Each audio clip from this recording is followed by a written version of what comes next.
हम ही को कातिल कहेगी दुनिया, हमारा ही कत्लेआम होगा। हम ही कुएं खोदते फिरेंगे, हम ही पे पानी हराम होगा।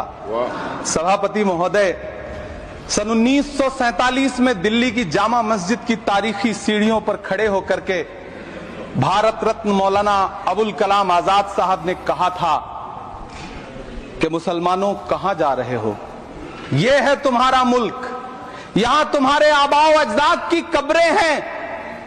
उस वक्त मौलाना आजाद की ये सदाएं सुन करके लोगों ने अपने सरों की गठरियां उतार करके रख दी थी। आज उसी दिल्ली में मौजूद देश की संसद में एक बिल आया है जो हमसे उसी जामा मस्जिद की सीढ़ियों के सबूत मांगेगा, जो उन्हीं सीढ़ियों के पास अपनी कब्र में सोए हुए मौलाना आजाद को फिर से कब्र से सदा देनी पड़ेगी कि ये जो कब्र है वो मेरी कब्र है, ये किसी सरकार की जागीर नहीं है। सभापति महोदय, मैं जहां खड़ा हूं इसी संसद भवन के सामने सड़क के उस पार अपनी कब्र में सोए हुए भारत के पूर्व राष्ट्रपति फखरुद्दीन अली अहमद की कब्र है।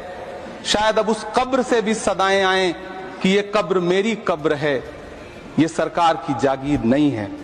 मैं सरकार से कहना चाहता हूं, हमसे हमारी इबादत गाहें तो मत छीनिए ना, हमारे घरों पे बुलडोजर तो मत चलाइए ना, हमारी कब्रों में तो हमें सुकून से सोने दीजिए ना। जिल्ले इलाही, जमहूरियत जो है वो नफरत और ठसक से नहीं चलती है, अकड़ से नहीं चलती है, उसमें सबकी हिस्सेदारी जरूरी है। सबको समझना पड़ेगा कि जब जंगल में आग लगती है तो न वो बरगद बचते हैं जो हवा को आंधी में तब्दील करते हैं, न वो बांस बचते हैं जो आपसी रगड़ से चिंगारी पैदा करते हैं। और आप ताकत में हैं, संख्या बल के आधार पर बिल हो सकता है आप पास करा ले, लेकिन आपको यह बात समझनी पड़ेगी कि हम तो वो तारीख हैं, जहनों में रहना है जिसे, कागजी पुर्जे नहीं जो फाड़ डाले जाएंगे। जिस जमी पर मैं खड़ा हूं ये मेरी पहचान है।